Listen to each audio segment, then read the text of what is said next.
Hello दोस्तों, कैसे हैं आप। Welcome back to my channel. दोस्तों, लेंट रानी फिल्म Z5 पर रिलीज हो चुकी है। दोस्तों, लेंट रानी फिल्म ना एक तरीके से एंथोलॉजिकल टाइप फिल्म है। दोस्तों, इसमें तीनों कहानियां इसमें जोड़ दी गई हैं और तीनों कहानियां अलग अलग हैं।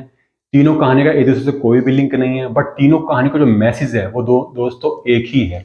वो कुछ मैसेज देने की कोशिश कर रही है, कुछ हमारे सिस्टम की जो कमियां हैं, कुछ खामियां हैं, उसको दर्शाने की भी कोशिश कर रही है। दोस्तों, पहली कहानी है हुड हुड दबंग, जिसके जो मेन किरदार है जॉनी लीवर निभा रहे हैं। जॉनी लीवर की रिटायरमेंट होने वाली है, अपने रिटायरमेंट के आखिरी दिन में है और आखिरी दिन में उनको एक टास्क मिल जाता है मुजरिम को पेश करने का कोर्ट के अंदर। अब दोस्तों, कोर्ट के अंदर वो पेश मुजरिम को कर देते हैं और वहां पर उसका न्याय होता है। बट दोस्तों, जॉनी लीवर की नजरों में वो मुजरिम बिल्कुल भी नहीं है। अब वो क्यों नहीं है, ये तो आपको उस पार्ट को देख करके ही पता लगेगा। बट दोस्तों, आखिरी में इस पार्ट में वो जो मुजरिम होता है वो सुसाइड कर लेता है। तो ये बहुत दुखद और कई सवाल खड़े कर देता है कि क्या वो मुजरिम वाकई में मुजरिम था, क्या समाज ने उसको मुजरिम बना दिया गया। तो ये तो दोस्तों आपको पहले पार्ट को देख करके पता लगेगा। नेक्स्ट पार्ट आता है दोस्तों सैनिटाइज न्यूज। अब सैनिटाइज न्यूज का नाम भी बड़ा इंटरेस्टिंग है। दोस्तों, एक मीडिया और मीडिया के कर्मचारी बहुत स्ट्रगल कर रहे हैं अपनी फाइनेंशियल कंडीशन को लेकर, क्योंकि महामारी का दौर है। महामारी के कारण उनका चैनल बिल्कुल भी चल नहीं रहा है। बट एक स्पॉन्सर, एक उम्मीद की किरण उनको नजर आती है। उस स्पॉन्सर की बदौलत उनको एक उम्मीद नजर आती है अपने चैनल को दोबारा उभारने की। अब वो उस स्पॉन्सर को उसके मुताबिक काम देने की कोशिश भी करते हैं, अपने एथिक्स के अपोजिट भी काम करने की कोशिश करते हैं, क्योंकि उनको अपनी रोजी रोटी चलानी है। तो एक पहलू तो ये दिखाया गया है कि समाज जब महामारी के वक्त किस तरीके से प्रॉब्लम में फंसा था और कैसे कैसे चीजें की गई थी।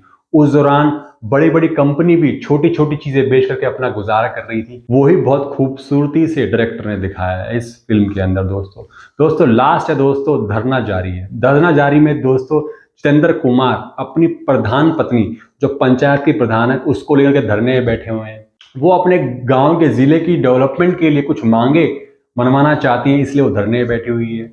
और धरने पे बैठ करके वो मौन व्रत धारण कर चुके हैं दोनों को दोनों। वो कुछ कह नहीं रहे हैं, बट उनकी जो चुप्पी है वो दिखा रही है कि कितनी समस्या है समाज के अंदर, और जिसको वो पूरा करने के लिए धरने पे चुपचाप बैठे हैं, किसी भी हिंसा का उपयोग किए बिना। बट समाज का कुछ अपंग सिस्टम है जो उनकी मांगे पूरा करने में बहुत ही लंबा समय लगा रहा है। दोस्तों, जैसे मैंने आपको बताया ना कि तीनों ही फिल्में, तीनों ही कहानियां अलग अलग है, बट दोस्तों मैसेज एक ही देने की कोशिश की गई है। दोस्तों, ये जो पूरी कहानी है एक छोटे छोटे गांव की कुछ कहानियां हैं, और छोटे छोटे गांव में कुछ छोटी छोटी समस्या है ना, क्योंकि बड़ी बड़ी समस्या तो बहुत सामने लोगों के आ जाती है, बट छोटी छोटी समस्या नहीं आती है। और उनकी जो समस्या को पूरा करने के लिए सिस्टम किस तरीके से देरी करता है, वो बहुत ही बखूबी तरीके से दिखाया है इस फिल्म के अंदर। दोस्तों, तीनों ही कहानियां अलग अलग डायरेक्टर ने दिखाई है, मतलब अलग अलग डायरेक्टर ने ही बनाई है। तो दोस्तों, मेरे हिसाब से आपको इस फिल्म को जरूर देखना चाहिए, क्योंकि कुछ फिल्में सच्चाई दिखाती हैं और आपको अंदर से आपके अंदर सवाल क्रिएट कर देती हैं। और क्योंकि ये फिल्म आपको सच्चाई तो दिखा रही है, बट दोस्तों जवाब देती नजर नहीं आ रही है, क्योंकि जवाब आपके ऊपर छोड़ दिया गया है। जवाब आपको खुद ही देख करके अपना बनाना पड़ेगा कि क्या इसका जवाब होना चाहिए। तो दोस्तों, इस फिल्म को आप जरूर देखिए, बहुत ही बढ़िया फिल्म है।